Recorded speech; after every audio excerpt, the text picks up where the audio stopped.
Ignited Minds Tutorials has recently released an informative series of videos focused on alternating current (AC) circuits, aimed at students studying for their 12th CBSE and Maharashtra State board exams, as well as those preparing for IIT JEE and NEET. These videos offer a comprehensive understanding of AC physics. In these tutorials, Ignited Minds Tutorials covers various concepts associated with AC circuits. They delve into topics like voltage and current in alternating current, RMS value, impedance, power factor, resonance, and more. The explanations are clear and concise, making it easier for students to grasp complex theories. The videos are designed to provide a knowledge-driven explanation, helping students not only to understand the fundamentals but also to apply these concepts to solve problems effectively. The interactive nature of the tutorials encourages active learning and ensures a productive study experience. By watching these videos, students can enhance their understanding of AC circuits, ultimately improving their performance in exams like CBSE, Maharashtra State Board, IIT JEE, and NEET.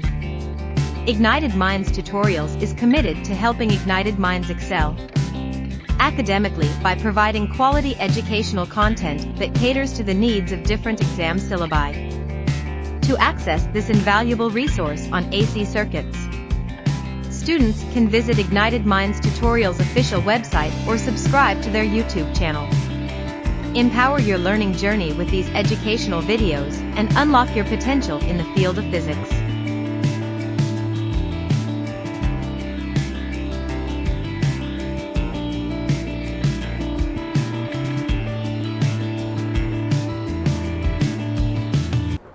Okay भाई साहब, कल LC oscillation का concept समझ में आ गया भाई साहब? Are we clear on the LC oscillation part and its derivations yesterday? ठीक है, सो अगर आपका एक ऐसा इंडक्टर है, अगर भाई साहब सर्किट में ऐसा इंडक्टर है जिसका जीरो रेजिस्टेंस है, हालांकि जीरो रेजिस्टेंस होता नहीं है, ठीक है, बट अजम्पशन है हमारा कि भाई साहब इसका ऑलमोस्ट जीरो रेजिस्टेंस है, ठीक है, और इसको अपने क्या किया है, एक कैपेसिटर के साथ कनेक्ट किया हुआ है, एक कैपेसिटर के साथ कनेक्ट किया हुआ है. So ideally it is an LC circuit. ठीक है, एलसी सर्किट. एलसी सर्किट में अभी ये जो कैपेसिटर आपने लिया हुआ है ये फुल्ली चार्ज कैपेसिटर है. ठीक है, फुल्ली चार्ज कैपेसिटर, और let's say fully charge capacitor के फुल्ली चार्ज कंडीशन में कितना चार्ज है, क्यू नॉट चार्ज है. ठीक है, क्लियर है? So it's something like this. ये आपका भाई साहब एक इंडक्टर हो गया, और ये हो गया भाई साहब एक कैपेसिटर, ये हो गया भाई साहब एक कैपेसिटर. ठीक है, this is basically an inductor which has an inductance L and this is a capacitor which has a capacitance C. Clear है, क्लियर है, क्लियर है पीपल? ठीक है, कैपेसिटर, ये भाई साहब इंडक्टर है. होगा क्या भाई साहब, ये फुल्ली चार्ज है, this is basically fully charge. तो फुल्ली चार्ज में ऑपोजिट, जैसे आप इसको कनेक्ट करोगे अभी चार्ज यहां से फ्लो होना चालू हो जाएगा. तो चार्ज यहां से फ्लो होना चालू हो रहा है, तो चार्ज यहां से फ्लो होना चालू होगा. कुछ देर बाद भाई साहब क्या हो जाएगा, यहां पे भाई साहब, ठीक है, ये चार्ज कमती हो जाएगा. ठीक है, this is going to reduce, this is going to reduce, क्योंकि ये करंट कॉन्स्टेंटली जा रहा है भाई साहब. और फिर एक टाइम आएगा जब इधर भाई साहब आपका माइनस क्रिएट होने लगेगा और इधर प्लस. ठीक है, तो अभी करंट कैसे जाएगा भाई साहब, current is going to move like this, ये स्टेजेस होने लगेंगी. ठीक है, तो इस इंडक्टर से अगर आप देखोगे करंट एक बारगी में इस तरफ जा रहा है, ठीक है, और दूसरे बारगी में भाई साहब इस तरफ जा रहा है. ठीक है, it is moving in the opposite direction. तो ये एक as good as connected to AC source ही है. ठीक है, तो this inductor can be considered to be connected to an AC source, connected to an AC source. ठीक है, तो आपका यहाँ पे I और Q में क्या रिलेशनशिप है?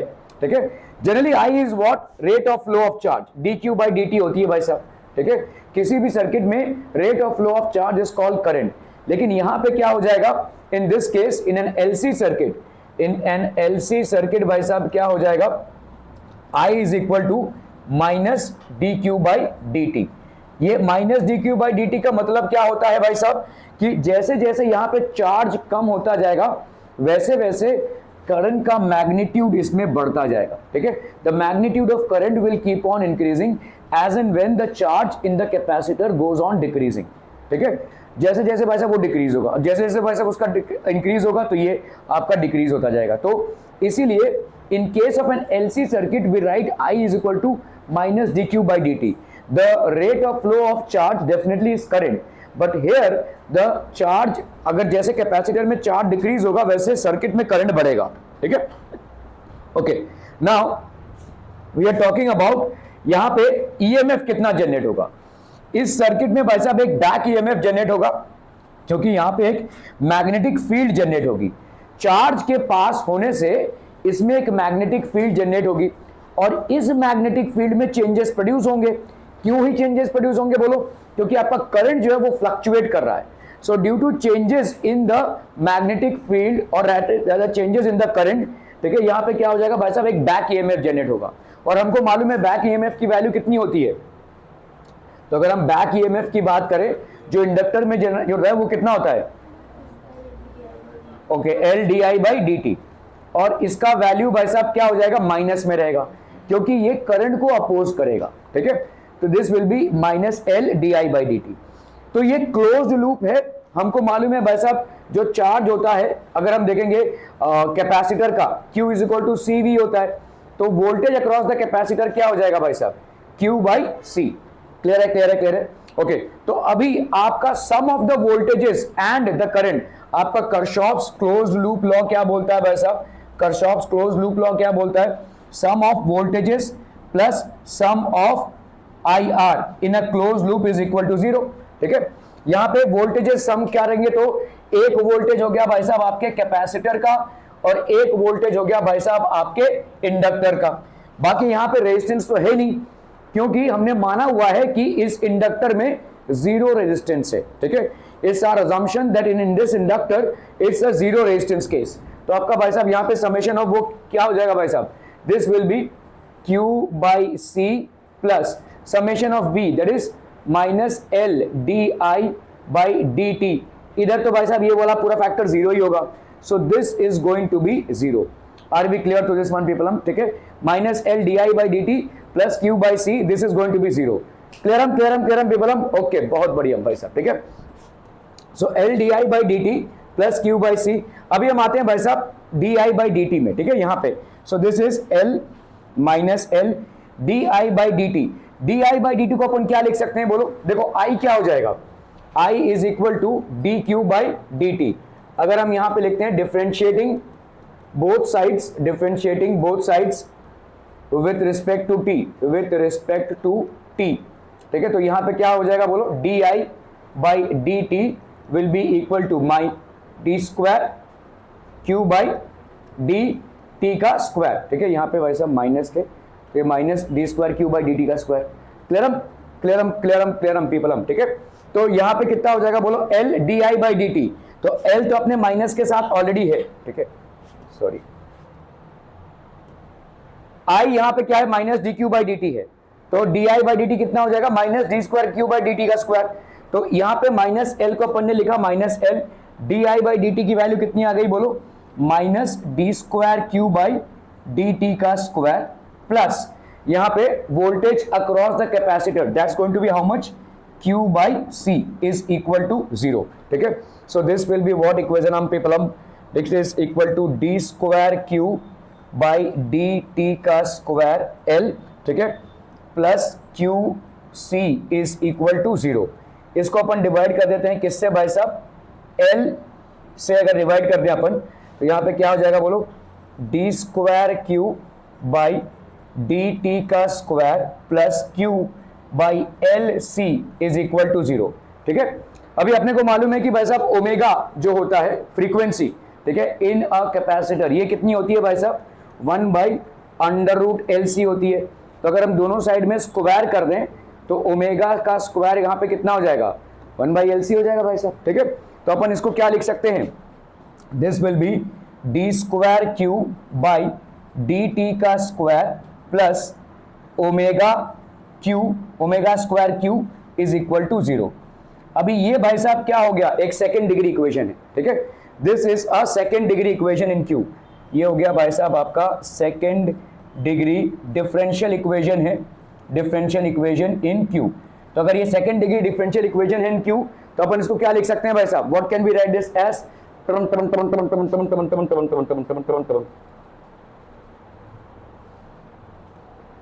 तो यहां पे हो गया भाई साहब आपका ये d square Q by D t square plus omega square Q is equal to 0। इसका मतलब ही क्या हो जाएगा, हम एक ये किसी ऐसे एक इक्वेशन से आ रहा होगा, ये तो डिफरेंशिएट करके आया, मतलब हमने एक बार नहीं 2 बार डिफरेंशिएट किया इसको।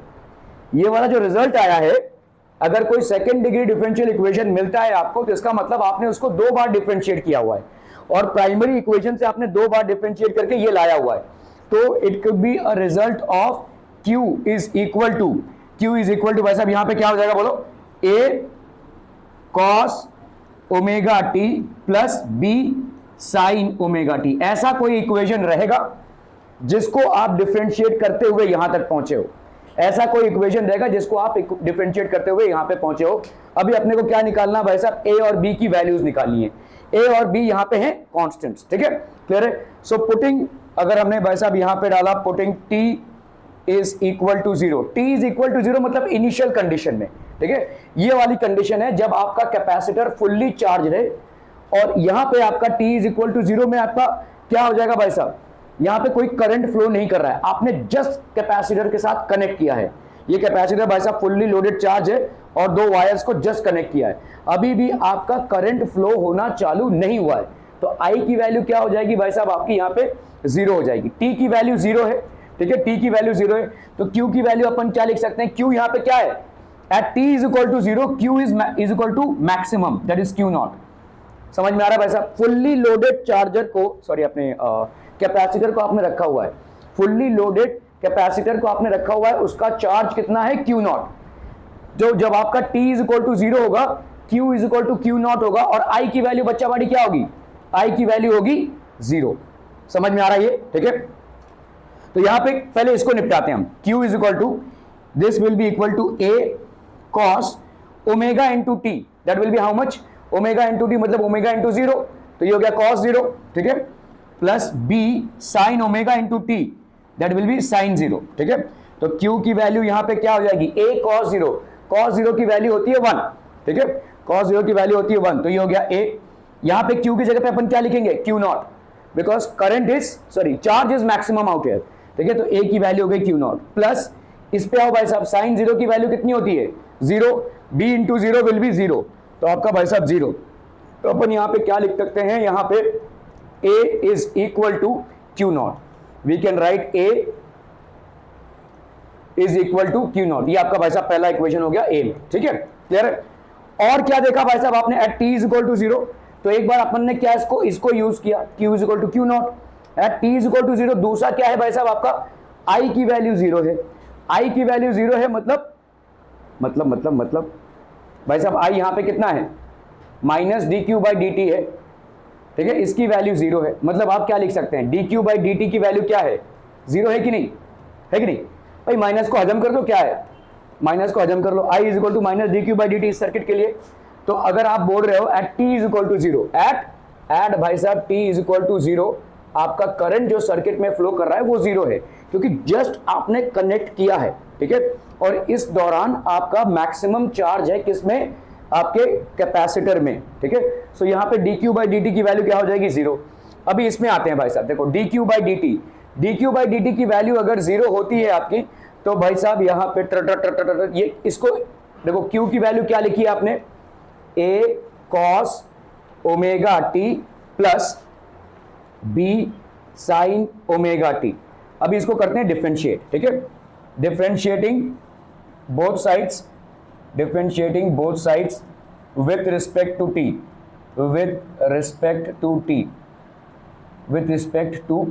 t, तो यहां पे क्या हो जाएगा भाई साहब आपका D Q by D T, this will be equal to, ठीक है, d by D T of A cos omega T plus d by D T of B sin omega T. समझम, A आपका कांस्टेंट है, इसको बाहर फेंकेगा भाई साहब, d by D T of cos omega T कितना आ जाएगा, minus omega sin omega T, ठीक है, तो ये आ जाएगा भाई साहब माइनस के साथ, ये हो गया minus, so this will B minus A omega sine omega T, clear, ठीक है, ओके, प्लस प्लस प्लस इधर कितना आ जाएगा, बी बाहर फेंकेगा भाई साहब, ठीक है, बी बाहर फेंकेगा, और साइन ओमेगा टी मतलब कितना हो गया आपका, cos omega T, omega cos omega T, omega cos omega T, ठीक है, इसकी वैल्यू भाई साहब कितनी आई है, 0, तो ये हो गया आपका भाई साहब 0, क्लियरम क्लियरम क्लियरम, omega T plus plus plus omega T, ठीक है।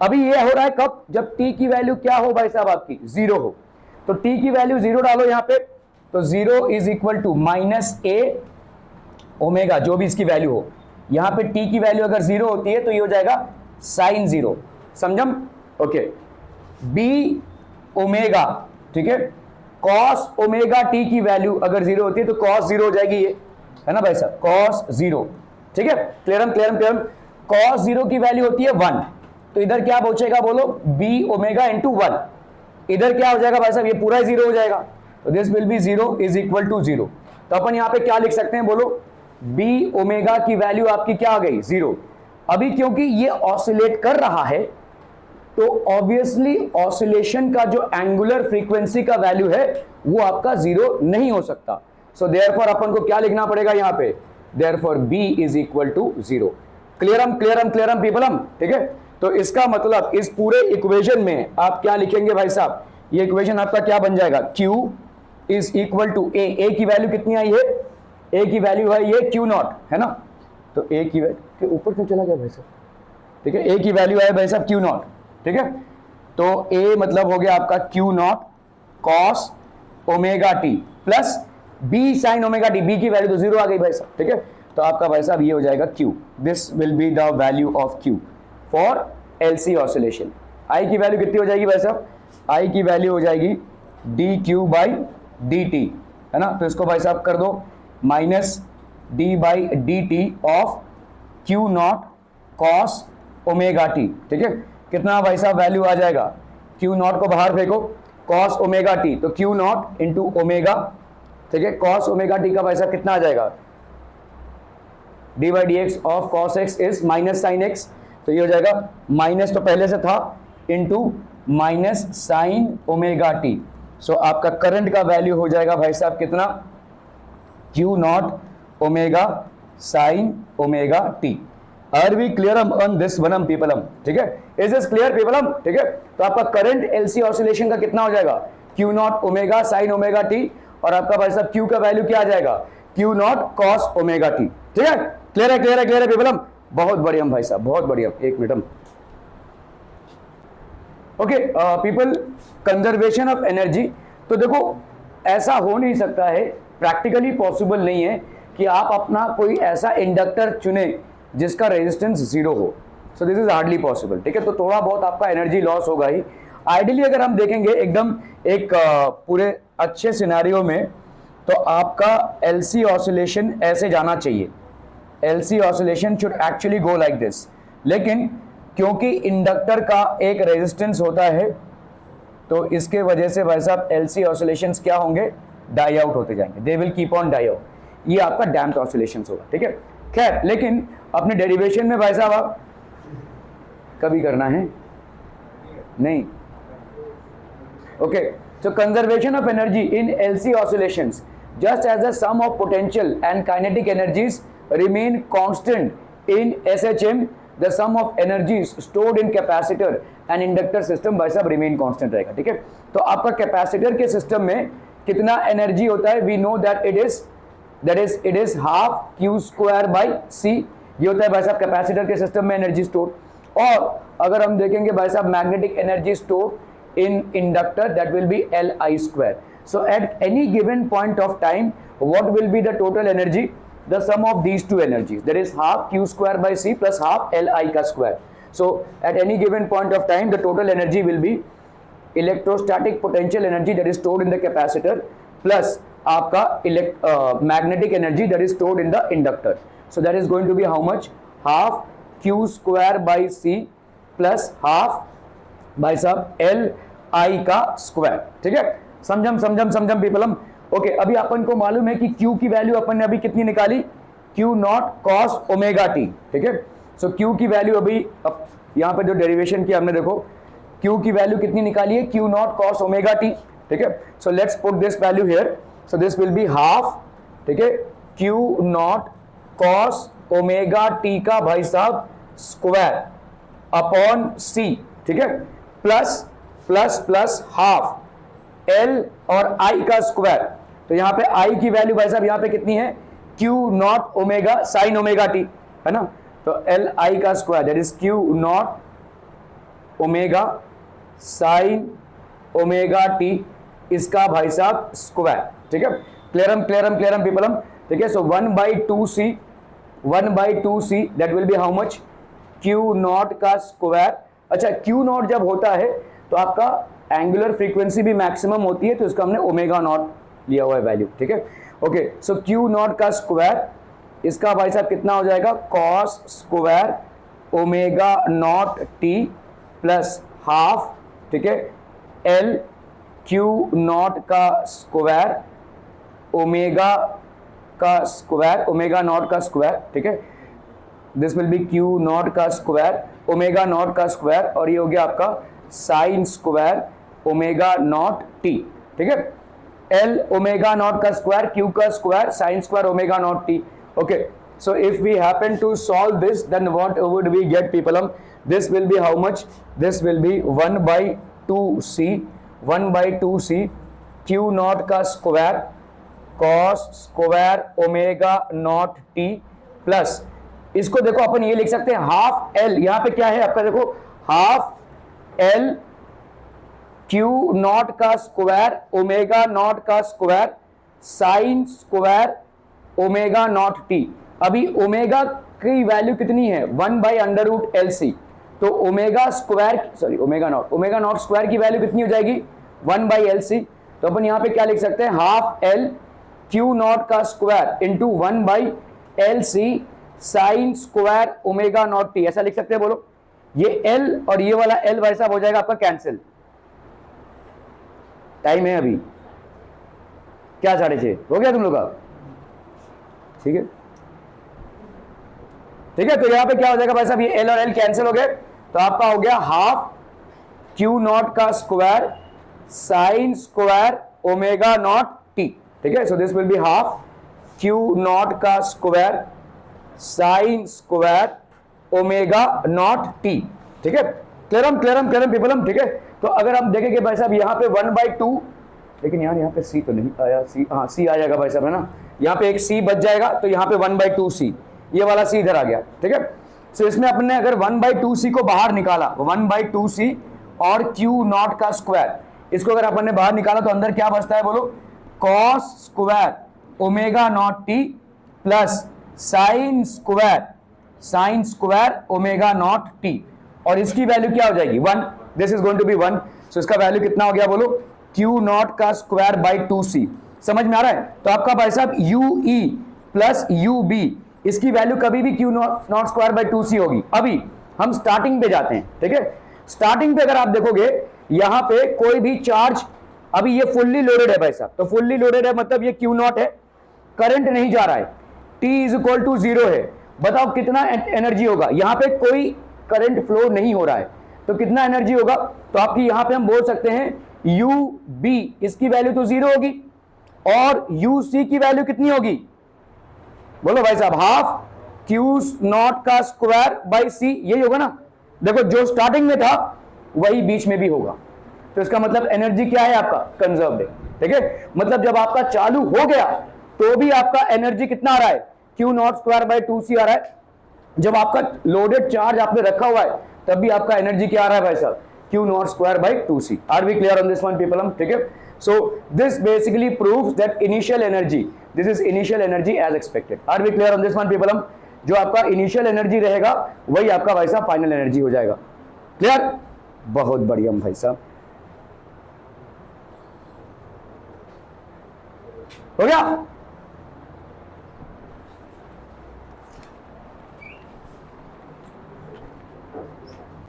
ओके भाई साहब, सो अगर हम मैकेनिकल एनालॉजी देखेंगे, एनालॉजी मतलब क्या होता है, देखो कंपैरिजन, ठीक है। आपका किसी सिस्टम में अगर काइनेटिक एनर्जी और पोटेंशियल एनर्जी रहता है, आपने देखो एक प्रूव किया था, उसमें आपका सिस्टम का एनर्जी जो है तो कांस्टेंट रहता है, ठीक है। मतलब आपने किसी बॉडी को अगर ऊपर भेजा है, ठीक है, लेट्स से ऊपर भेजा है, वो नीचे आ रहा है, ठीक है, सो आपका at any given point of time the total energy is mgh, which is basically the sum total of kinetic energy plus potential energy। तो काइनेटिक एनर्जी का पोटेंशियल एनर्जी में जो कन्वर्जन होता है सेम टाइम का ऐसा ही हो रहा है। तो यहाँ पे हम इसको क्या बोलते हैं, मैकेनिकल, जो आपका मैकेनिक्स में होता है वही LC ऑसिलेशन में भी हो रहा है। मतलब आपका magnetic energy which is generated inside the inductor plus the electrostatic potential energy which is basically generated inside the capacitor, this initially in the mid part or in the final part, this is going to remain the same, that is half q naught का square by c, ठीक है, half q naught का square by c, ये हमने prove किया भाई साहब अभी, ठीक है। तो मैकेनिकल एनालॉगी मतलब सिमिलैरिटी क्या है, मैकेनिक्स के साथ इसका क्या सिमिलैरिटी है। LC oscillations are similar to the oscillations of a mass spring system, ठीक है। अगर आपने भाई साहब कोई ऐसा स्प्रिंग लगा दिया और ये आपका मास है, तो ये भाई साहब थोड़ा सा इसको अगर हम ऐसा करके छोड़ देंगे तो ये टपुंग टपुंग होता रहेगा भाई साहब, ठीक है। तो ये जो ऑसिलेशन होता है, ठीक है, 12th वालों ने तो स्टेट बोर्ड में अभी हाल ही में पढ़ा है, और ऑसिलेशन अगर हम आप लोगों ने 11 में पढ़ा हुआ था, ठीक है। तो ऑसिलेशंस जो होता है, ऑसिलेशंस की वैल्यू क्या होती है भाई साहब, ठीक है। तो आपने देखा था भाई साहब इस तरीके का इक्वेशन मिलता है आपको, d2x/dt² plus ω2x is equal to 0। अगर आपको इस तरीके का अगर डिस्प्लेसमेंट का इक्वेशन मिलता है, तो यहाँ पे द कैपेसिटर बेसिकली, अगर आप देखोगे it alternates between potential and kinetic forms, the capacitor acts like a spring while the inductor acts like an inertial mass, the charge corresponds to displacement and the current corresponds to velocity. अभी देखो ये है आपका oscillation, अगर किसी चीज को, अगर हमने समझ लो इसको x डिस्प्लेस किया हुआ है, इसके मीन पोजीशन से हमने x डिस्प्लेसमेंट किया हुआ है, तो ये ऐसे जाएगा, फिर यहाँ पे आएगा, फिर x ऊपर जाएगा और ऐसे टड़ोंग टड़ोंग करता रहेगा भाई साहब। और इसके मोशन को हम कैसे डिस्क्राइब करते हैं, d2x/dt² ω2x is equal to 0, ठीक है। वेयर ओमेगा की वैल्यू क्या होती है in the case of a spring, that will be spring constant upon the mass under root, ठीक है। इसी चीज को अपन कंपेयर करेंगे जो इक्वेशन अभी आपने निकाला, d2q/dt² plus ω2q is equal to 0, अभी आपने प्रूव किया भाई साहब, ठीक है। तो इसको अगर कंपेयर करो तो यहाँ पे चार्ज और मास, सॉरी चार्ज और डिस्प्लेसमेंट ये कंपेरेबल है ना, चार्ज एंड डिस्प्लेसमेंट, ठीक है। यहाँ पे मैकेनिक्स में जो डिस्प्लेसमेंट है वही यहाँ पे LC ऑसिलेशन में किसका वैल्यू लेता है, चार्ज का वैल्यू लेता है, ठीक है। वेयर ओमेगा नॉट यहाँ पे कितना है, 1/√LC। क्या ये सिमिलैरिटी समझ में आ रही भाई साहब, d2x/dt² plus ω2x is equal to 0 for oscillations in mechanics, and in LC oscillations also we are arriving at what, d2q/dt² plus ω0q is equal to 0। तो कंपेयर करो भाई साहब, यहाँ पे ω0 की वैल्यू क्या हो जाएगी 1/√LC, यहाँ पे ω0 की वैल्यू क्या हो जाएगी भाई साहब √k/m, ठीक है। Clearly x corresponds to q, तो x जो डिस्प्लेसमेंट है मैकेनिक्स में उसका कॉरेस्पॉन्डेंस किसके साथ है, जो चार्ज है आपके कैपेसिटर में। Are we clear to this one people, ठीक है। फॉर अ मैकेनिकल सिस्टम, अगर आप मैकेनिकल सिस्टम को देखोगे तो f की वैल्यू क्या होती है भाई साहब, ma, that is m dv/dt। dv/dt क्या हो जाएगा, मतलब वेलोसिटी क्या होती है dx/dt, उसका डबल डिफरेंशिएशन आपने किया हुआ है, तो इसको अपन लिख सकते हैं d2x/dt का स्क्वायर, ठीक है।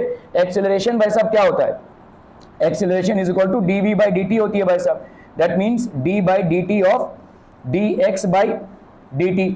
तो यहाँ पे हो जाएगा भाई साहब आपका d2x/dt का स्क्वायर, तो एक्सेलरेशन ये हो जाएगा भाई साहब। F is equal to ma होता है, तो जिसको अपन ये लिख सकते हैं, ठीक है। For an electrical system E जो आपका इंडक्टर में जनरेट हो रहा है back EMF, that will B -L di/dt। तो L यहाँ पे क्या लिखा भाई साहब, d2q/dt का स्क्वायर, ठीक है। L इज इंडक्टेंस, तो जो पार्ट आपका M प्ले कर रहा है वही पार्ट आपका यहाँ पे क्या प्ले कर रहा है, L प्ले कर रहा है। Are we clear on this one people? So on comparing the above two equations, we say that L is analogous to mass M. L, which is in inductor capacitor system, that is LC oscillation में जो L का है वही correspondence किसका है भाई साहब, M का है, ठीक है। And L is a measure of resistance to change in current, basically आपका inductance है, ठीक है।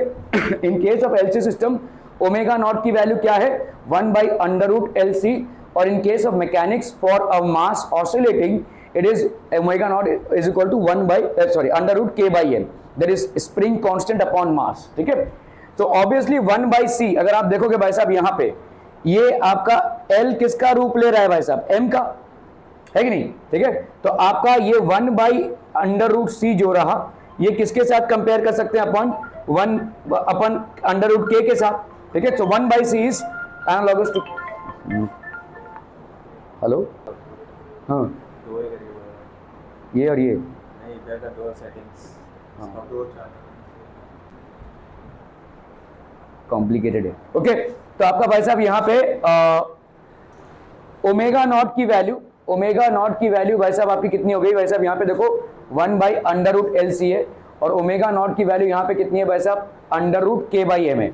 अभी अपन ने स्टैब्लिश कर दिया है कि भाई साहब जो पार्ट मास प्ले करता है वही पार्ट इस ऑसिलेशन में L प्ले कर रहा है. ठीक है, तो अपन यहाँ पे बोल सकते हैं क्या भाई साहब, ये जो √K की वैल्यू हो गई तो मतलब इसको और इसको कैंसिल कर देगा अपन, तो क्या बचता है बोलो, √K is equal to 1/√C, तो मतलब K की वैल्यू हो गई 1/C. तो जो पार्ट आपका मैकेनिकल ऑसिलेशंस में स्प्रिंग कांस्टेंट प्ले करता है वही पार्ट आपका 1/C मतलब कैपेसिटेंस. सप्लीमेंट खत्म हो गया.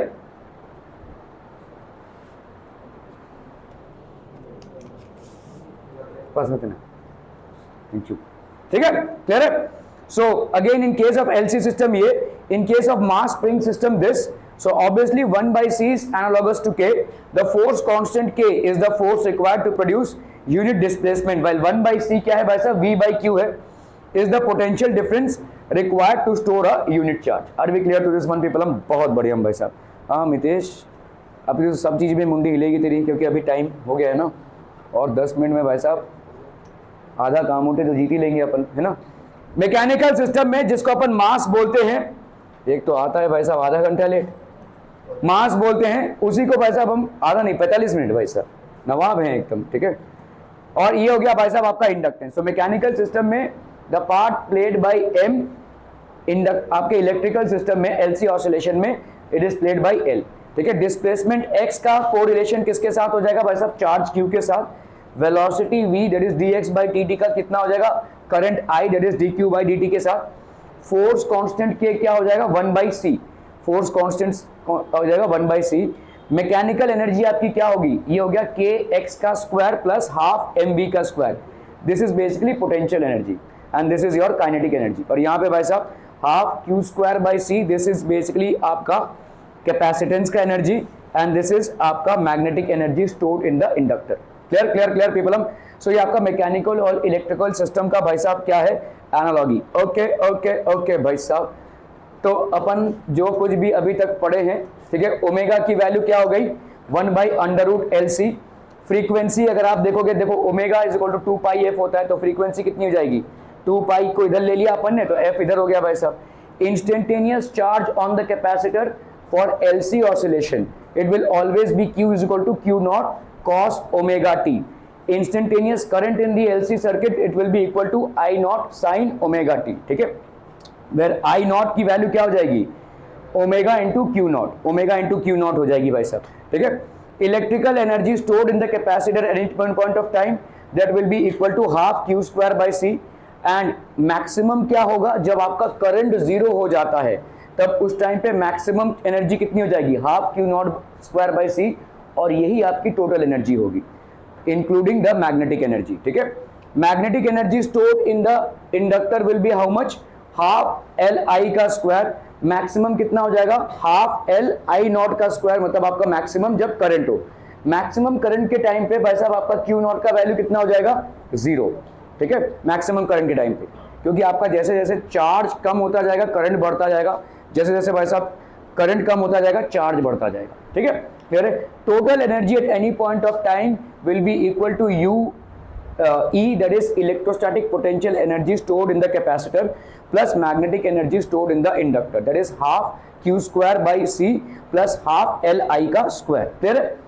Okay okay okay. और किसी भी टाइम पे अगर आप देखोगे तो टोटल एनर्जी या तो होगा आपका हाफ Q0²/C, ये आपका मैक्सिमम एनर्जी है, और या तो हाफ एल आई नॉट का स्क्वायर, दोनों में से कोई एक भी होगा। ठीक है, clear clear clear people, hmm okay okay okay.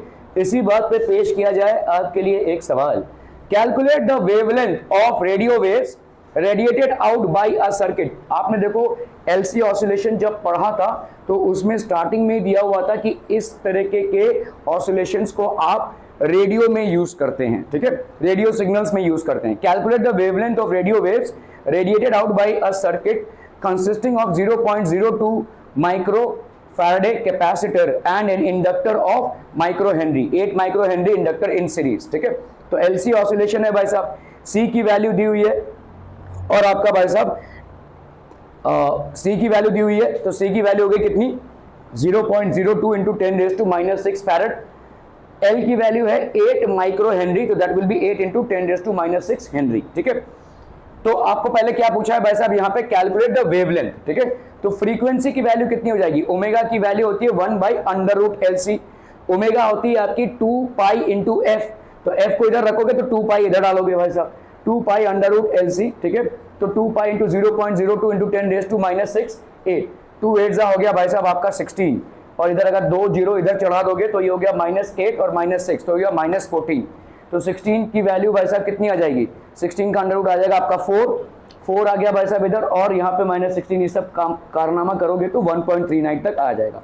ठीक है, the wavelength of the radio waves, अभी अपन को मालूम है भाई साहब, ये हमेशा याद रखना, C = लैम्डा इंटू फ्रीक्वेंसी होती है भाई साहब। ठीक है, रेडियो वेव्स का जो वेलोसिटी होगा, see radio waves are a part of which spectrum, electromagnetic spectrum, और इलेक्ट्रोमैग्नेटिक स्पेक्ट्रम में सारे पार्ट्स की वेलोसिटी कितनी है, C, दैट इज 3 × 10⁸। ठीक है, radio waves is a part of electromagnetic spectrum भाई साहब, और इलेक्ट्रोमैग्नेटिक स्पेक्ट्रम की वेलोसिटी होती है 3 × 10⁸ मीटर पर सेकेंड। तो मुझे अगर लैम्डा निकालना है तो अपन क्या करेंगे भाई साहब, वेलोसिटी अपॉन फ्रीक्वेंसी, फ्रीक्वेंसी जो अपन निकाल चुके हैं, और ये हो गया भाई साहब आपका this, so this will be 7.54 × 10⁻² metres. Are we clear? देखो यहाँ पे बहुत बड़ा वेवलेंथ है। ठीक है, बहुत बड़ा वेवलेंथ है। आप देखो अगर विजिबल लाइट का वेवलेंथ देख रहे हो तो कितना है, 400 नैनोमीटर से 700 नैनोमीटर है। नैनोमीटर मतलब 10⁻⁹। देखो यहाँ पे देखो रेडियो वेव्स का वेवलेंथ देखो 7.54 × 10⁻² मीटर, मतलब एक रेडियो वेव भाई साहब कितने 7540 मीटर का है, मतलब अप्रोक्सीमेटली भाई साहब कितना हो गया, 7 किलोमीटर का एक रेडियो वेव का वेवलेंथ है। एक रेडियो वेव का वेवलेंथ जो यहाँ से जनरेट हो रहा है अप्रोक्सीमेटली 7 किलोमीटर का, और ऐसा ही हकीकत है। आप जैसे जैसे भाई साहब रेडियो वेव्स, कॉस्मिक इनकी बात करोगे ना तो उनका वेवलेंथ बढ़ता जाएगा, उनका वेवलेंथ बहुत ज्यादा बढ़ता जाएगा। ठीक है, clear? Okay okay okay.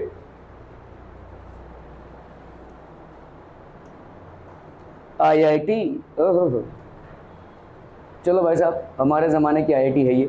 N inductor of inductance 2 milli henry is connected across a charge capacitor of capacitor. हमारे जमाने में सिर्फ 250 सीट्स हुआ करती थी, 250 सीट, और उसमें ऐसा MCQ नहीं होता था, सबका सब ऐसा डिस्क्रिप्टिव आंसर वाला, सबका सब, उसमें MCQ नहीं होता था, मतलब प्रॉपर कोई तुक्कमबाजी चलेगी नहीं तुम्हारी। An inductor of inductance 2 milli henry is connected across a charge capacitor of capacitance 5 microfarad and the resulting LC circuit is set oscillating at its natural frequency. Let Q denote the instantaneous charge on the capacitor and I the current in the circuit. It is found that the maximum value of this charge is 200 microcoulomb. तो maximum value of this charge मतलब Q naught की value दी हुई है आपको, है ना, Q naught की value दी हुई है, तो Q is equal to 100 coulomb. What is the value of di by dt भाई साहब? When Q is equal to 200 coulomb, what is the value of I? Find the maximum value of I when I is equal to 1/2 of its maximum value. What is the value of Q? तो यहाँ पे L की value हो गई भाई साहब 2 milli henry, that is 2 × 10⁻³ henry. ठीक है, ये हो गया भाई साहब आपका। C का वैल्यू कितना हो गया 5 × 10⁻⁶ फैरेड। नेचुरल फ्रीक्वेंसी आपकी कितनी हो जाएगी 1/√LC। So this will be your, यहाँ पे अगर आप करोगे देखो 2 × 5 हो गया 10, और यहाँ पे 10⁻³ और -6 है भाई साहब, -9। ठीक है, -9 हो गया, तो इसको अगर आप करोगे -6 और -9, ये 2.0 है भाई साहब, -3 -6 कैसे आएगा 10⁻⁴ भाई साहब? अच्छा, एक 10 को हमने डिसॉल्व कर दिया है ना, एक 10 का काट दिया, तो अगर आपका हो गया -4, तो 10⁻⁻⁴ हो गया 1/10⁻⁻⁸ सॉरी -8, तो -8 का -4 हो जाएगा अंडर रूट, तो ऊपर चला गया ये। The charge on the capacitor at any instant, Q कितना हो जाएगा भाई साहब, Q naught cos omega T, ठीक है, और therefore I is equal to भाई साहब I naught sine omega t होगा ये, ठीक है। तो di बाई डी टी भाई साहब कितना हो जाएगा, di बाई डी टी करेंगे अपन तो this will be Q omega square cos omega naught T, ठीक है। ये वाला जो Q naught cos omega t है, ये वाला वैल्यू क्या है, Q ही तो है, इंस्टेंटेनियस करंट है भाई साहब आपका ये, तो Q is equal to Q naught omega t, तो ओमेगा स्क्वायर Q हो गया भाई साहब। तो di by D t by की वैल्यू कितनी हो गई, omega square Q। Now when Q is equal to 100 micro coulomb, ठीक है, तो di बाई डी टी की वैल्यू क्या हो जाएगी, omega square into Q। Omega की वैल्यू आप निकाल चुके हैं 10⁸, ठीक है, और Q की वैल्यू 10⁻⁻⁴, ठीक है। IIT का कोई भी सवाल ले लो भाई साहब, आज से 25 साल पुराना ले लो या आज का एकदम ताज़ा ताज़ा ले लो, एक चीज़ आप अवॉइड करते हैं जहाँ फालतू का कैलकुलेशन। इसके पहले वाला देखो फालतू का कैलकुलेशन इसमें इन्वॉल्व था, ठीक है, इसमें आपको कोई फालतू का कैलकुलेशन नहीं मिलेगा। जो वैल्यूज़ आपको दी रहेंगी ना, थोड़ा ब्रेन अप्लाई करेंगे तो आराम से कोई भी जद्दोजहद के बिना आप उसको सॉल्व कर सकते हैं, लेकिन यहाँ तक पहुँचना ज़रूरी है, ठीक है। ओके, सो ये आपका di बाई डी टी का वैल्यू कितना हो गया, 10⁻⁴ एम्पियर पर सेकेंड। di मतलब आपका हो गया एम्पियर पर सेकेंड, ठीक है, ठीक है। Q की वैल्यू जब 200 माइक्रो वोल्ट है तो Q नॉट की वैल्यू भाई साहब कितनी हो गई, 200 माइक्रो कूलम, ठीक है। तो Q is equal to Q naught, अभी आपका देखो ये सेकंड वाले पे क्या दिया हुआ है, when Q is equal to 200 micro coulomb what is the value of I, तो cos ओमेगा टी की वैल्यू 1 हो गई भाई साहब, 200 cos ओमेगा टी, तो आपका I का वैल्यू हो गया 0। This can also be followed from the fact that when Q is equal to 200 micro coulomb is equal to Q naught, the capacitor is fully charge. ये भाई साहब आपका capacitor fully charge है, और जब भी ऐसा कंडीशन अराइज होता है, जब कैपेसिटर आपका फुल्ली चार्ज होता है तो करंट की वैल्यू क्या हो जाती है, 0। क्लियरम पीपलम, ठीक है। सो आप I naught is equal to omega Q naught that is 2 ampere, I is equal to I naught sine omega t, तो I naught by 2 we have I naught by 2 is equal to I naught sine omega t, है ना। देखो यहाँ पे I naught की value आई हुई है, I is equal to I naught by 2, है ना, we have I naught by 2 is equal to I naught sine omega t, sine omega t की वैल्यू हो गई हाफ, तो ओमेगा टी की वैल्यू कितनी हो जाएगी, 30 डिग्री, ठीक है। Q की वैल्यू क्या हो जाएगी, Q naught cos omega T, Q not की वैल्यू कितनी है, 200 इंटू 10⁻⁻⁶ cos 30, आपका वैल्यू आ जाएगा इतना 1.72। अभी देखो √3 है, ये 2 और 2 तो कैंसिल हो रहा है, √3 की वैल्यू होती है 1.732 इंटू 10⁻⁴। क्लियरम पीपलम, बहुत बढ़िया भाई साहब, बहुत बढ़िया। इसी के साथ आज का कार्यक्रम यहीं पे समाप्तम, ठीक है। Thank you so much for your valuable time.